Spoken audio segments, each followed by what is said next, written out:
Well, as you can see, there has been some major improvements on the 210 since the last video. As you can see as well, that everybody is in there enjoying their new home. They have been in there for about a week now. I did end up changing my thought process on leaving the one open area. I did put the Mopani root in there, then added some more Mapani root on the left side to keep Bruce happy. He seems to always love that side of the aquarium as he's swimming across right now. Just in case anyone was wondering, there is roughly 200 pounds of rock work in there. Those rocks, even though they look small, are fairly large. A couple of them weigh over 50 pounds themselves. There is also 135 pounds of black sand in there, just to give a scale of how big a 210 actually is. If anyone is considering upgrading their tank to a 210, what they have in their tank, unless it's a 125, may be a little small. It's amazing how much a 6 foot, adding 2 more feet to a 6 foot tank from a 75 and adding 6 more inches back and about another 6 inches taller. As you can see, I also have the pothos in there, my two philodendrons. The pothos on that side is not doing too happy, not sure what's going on with there.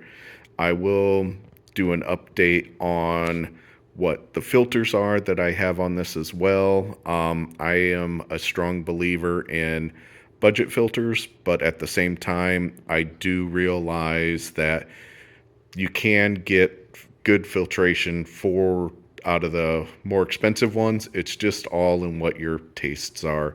I try to keep myself on the budget and not spend money where I don't need to get the same type of performance that I need.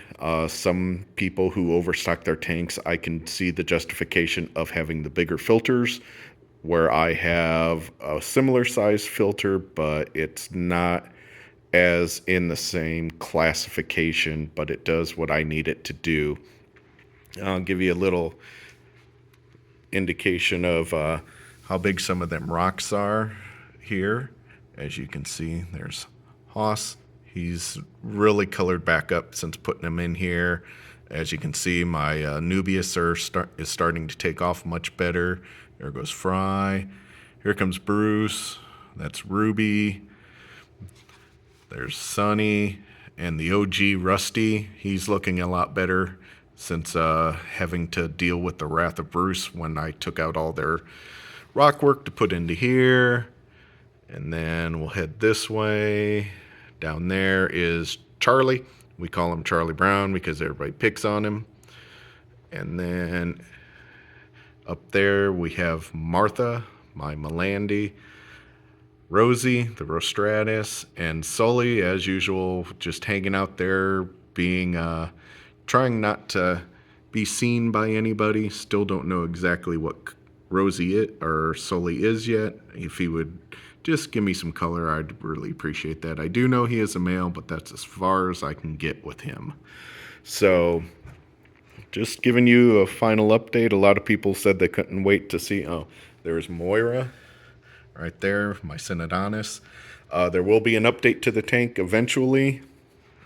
There is another Synodontis for the tank, and then it'll be complete. I don't like to overstock my tank.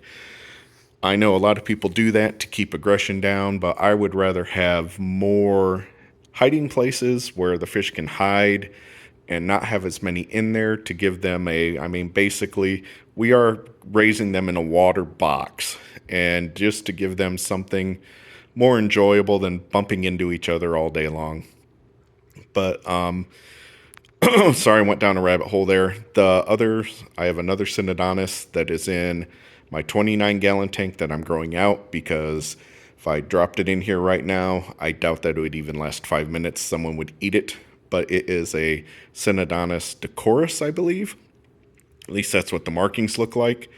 So that's what I'm hoping it is. I won't know until it gets a little bit bigger, because currently it's about the size of one of my Cory cats. And it looks like a peppered Cory. But it is definitely a Synodontis. So just hope you enjoy your weekend this weekend, and I will have another update soon. Thanks, and have a wonderful day.